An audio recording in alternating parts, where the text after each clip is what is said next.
Hi! Mga pala si Wolves. Hindi tayo sa Tondo ngayon. Kaya home of Soundbox Productions. At home din ng mga maaakas na band. Meron tayong interview niya, Band of the Month natin. Which is yung pangalan nila, hindi Galaxy. Hindi rin pangalan nila. Pero, pangalan nila.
Kalimutan ko pala sabihin. Habang nag-CF. Soundbox Production nga pala is isang organization na tumutulong sa mga banda na may talent ang naghahanap ng gig. Ni-develop namin ito lahat and then bibigyan namin sila ng pagkakataon kung araw sa madaan na. Ngayon, interview natin yung Milky Way.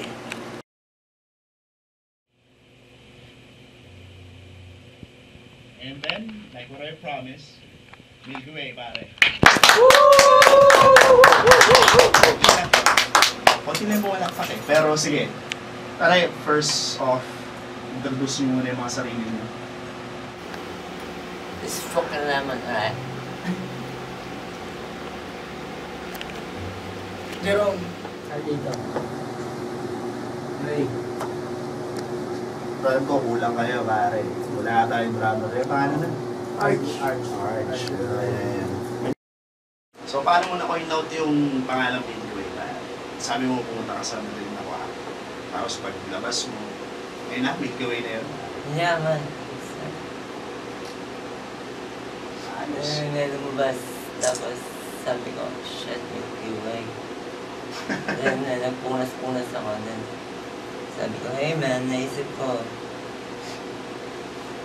alam ko na, ano kaya kung Milky Way? And nagluluto yung drummer ko dati. It's sugar rap. And then, I said, yeah, can live with that.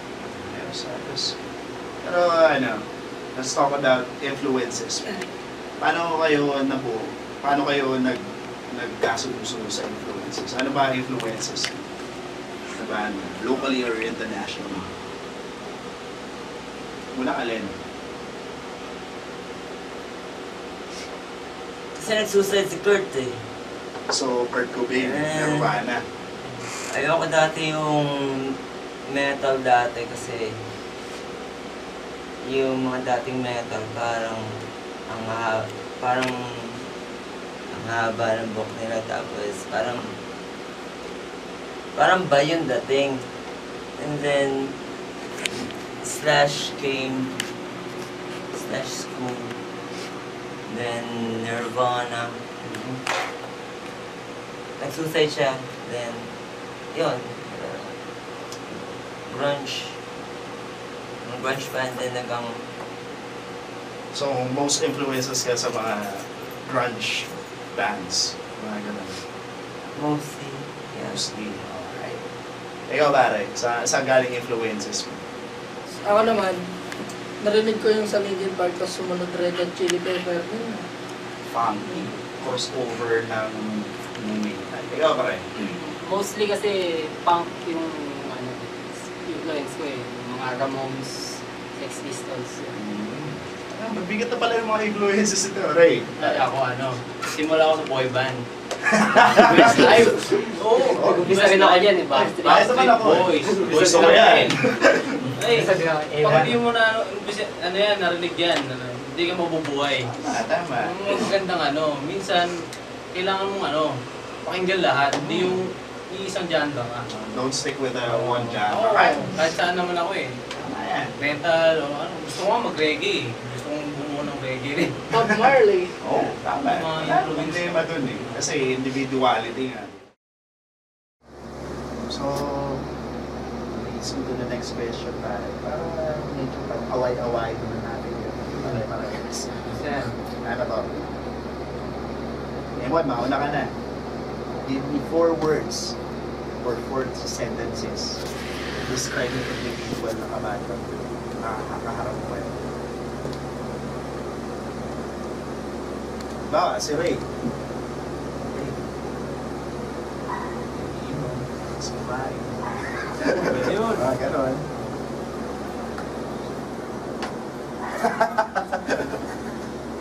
Titigan mo na. 4 sentences lang or 4 words. Mas maganda. Paano mo siya nakilala? Mataba.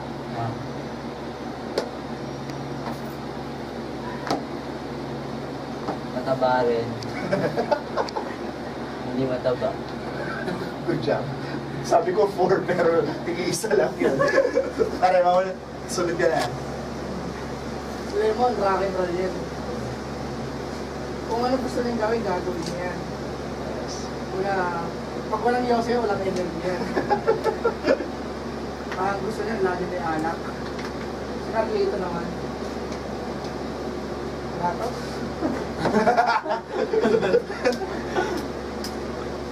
Ayan eh. Right on to. Gago din. May lago na kami, gago kami na rin. Try naman. Okay yan, all around kami sa banda natin. Pwede sa mga production, hindi naman. Paalitin naman yun. Swerte yun naman sa iyo. No, Pablito, ikaw. Si Ray, matagal ko nang kilala yan. First year college pa nakilala. Ano yung cool yan, masarap kasama yan si Ray. Pero parang si Jerome din, masarap kasama. Halos lahat masarap kasama. Si Lemon, ganun din. Nakikita ko si Lemon. Hindi ka ba nababakla sa kanya? Hindi, ang tingin ko kay Lemon, ganun pa talaga. Tingin ko sa kanya, Yossi may pa. Kasi makikita ko yan, di Yossi. So, mabisyo talaga. They're giving you the dirty finger, man. Sige. Ray, pare. Simula mo lang kay Lemon.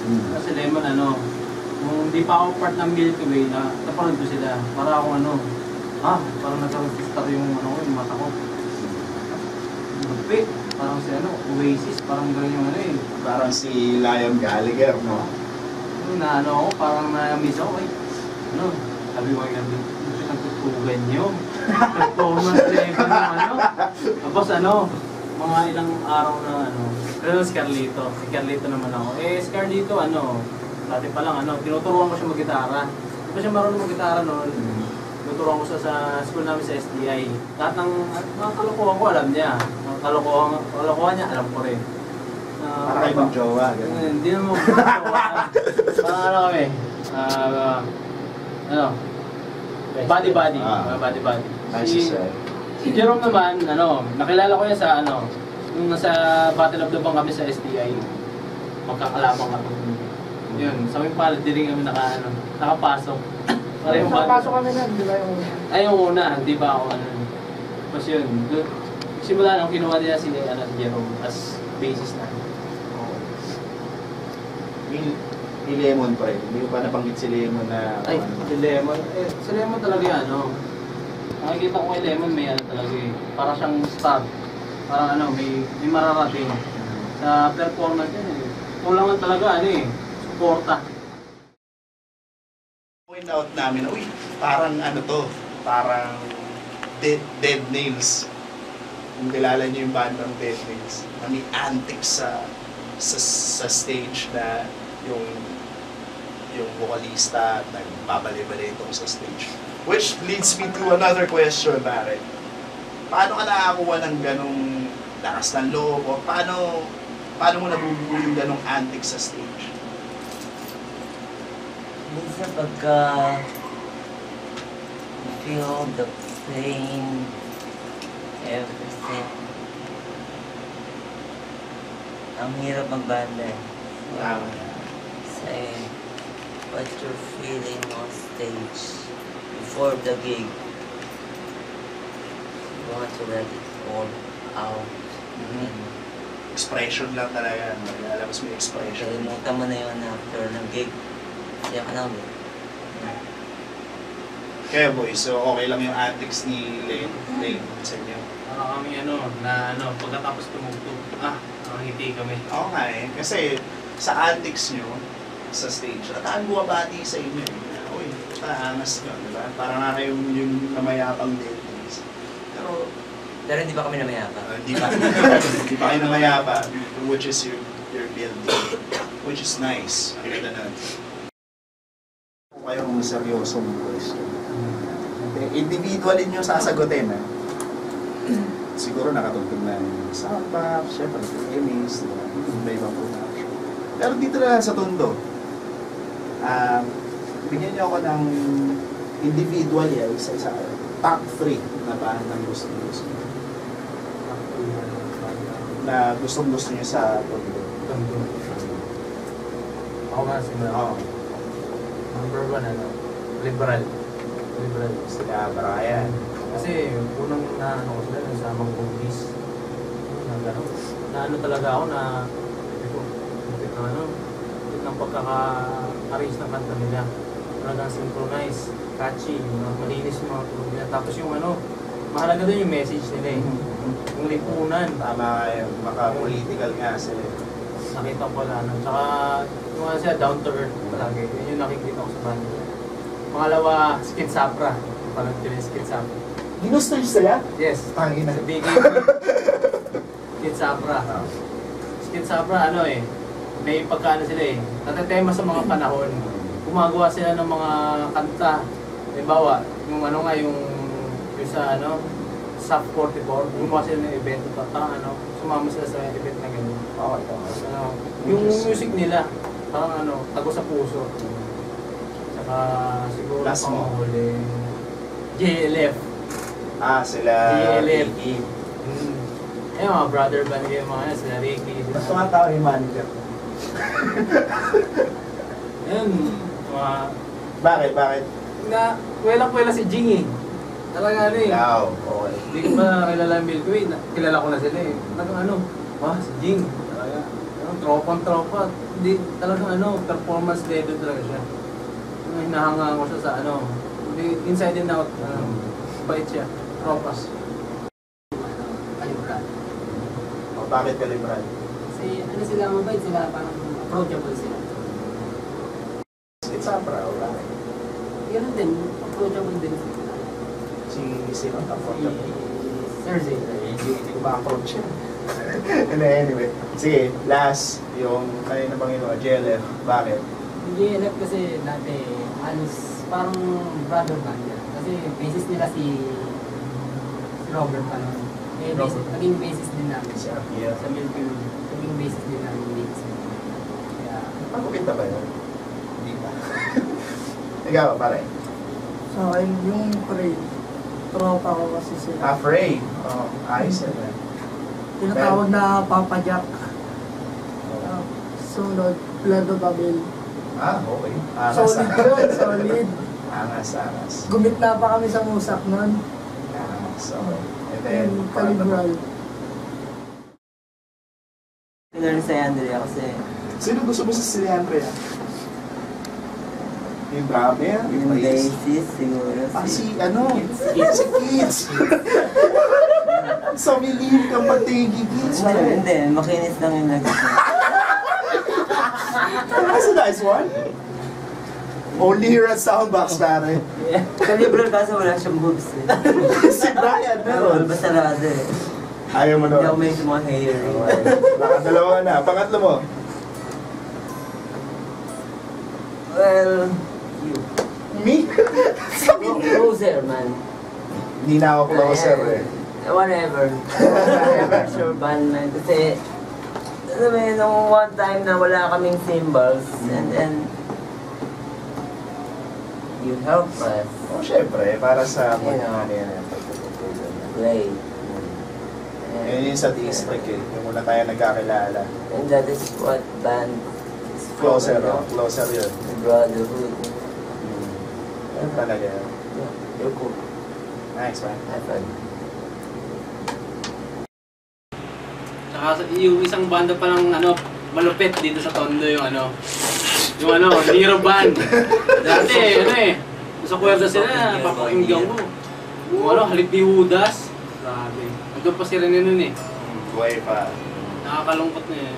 Na siya eh. Pero hindi siya mawala dito sa pulo namin. Kasi nasa Salamat. Which is, shameless plug. Paplano kami ng reunion for next week. Last question, mga pare. Achievements. Ano bang na-achieve nyo na at ano bang gusto nyo i-achieve? yung samahan. Isang malaking achievement yun sa banda. Which is, sa akin, malaking achievement yun. Wala na akong hinahangad na gusto ko lang sa banda, masaya tayo, walang away. Big factor na yun sa ibang banda na disband kasi yung mga attitude, mga ayun, para sa akin, sa ibang ko rin banda, achievement din yun. Yung banding mismo ng magkakabanda. Ayun ang mahalaga. Kasi doon sa banding mo yun, kung kayo makakabuo ng pangarap nyo para sa banda. Top boys, ganda. Inaano ka ba? I want Ano yung achievement? Pinag-usapan ba eh? achievement, man. Achievement, ano ba? Ano bang gusto mong mangyari sa Milky Way? Or gusto mo bang wala yung Milky Way? Buwagin ang Milky Way, Kung buwagin yung Milky Way, kaso ayaw mabuwag. Parang nasa DNA mo na. Sorry kung translator ako niya. ni Subtitle. Oo. So, anyway, bago tayo magtapos, mga TYs na.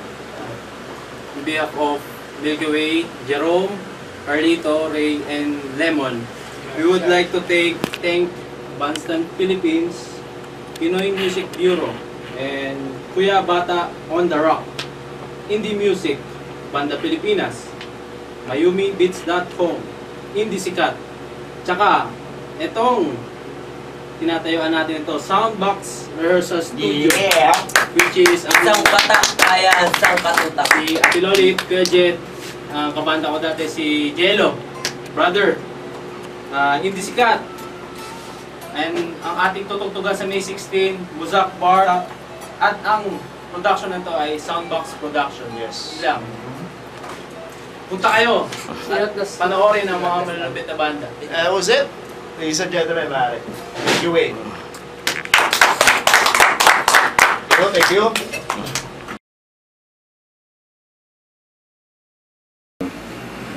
Salamat tayo kay Sir Paul Kalinawan of Bandstand Philippines, Sir Bams Payapa of Pinoy Music Bureau, Kuya Bata on the Rocks, Ate Lodi, yung nag-ayos na. And kay Kuya Jet sa Soundbox Rehearsal Studios. Kay Ma'am Emma for Muzak Bar. Indie Music, Indie Sikat, MayumiBeats.com, Banda Pilipinas, Soundbox Productions. And this is another edition of Band of the Month ng Soundbox Productions. See you sa June. Sunod nito, pare, laan mo.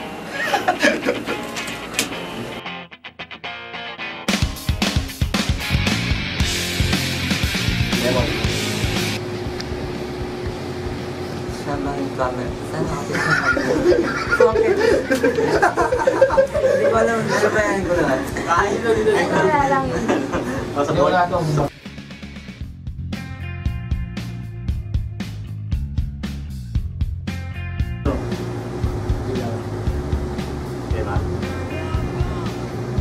Lemon. Okay, 5, 4, 3, Wala pa. 2, 1. Kasi tali mo.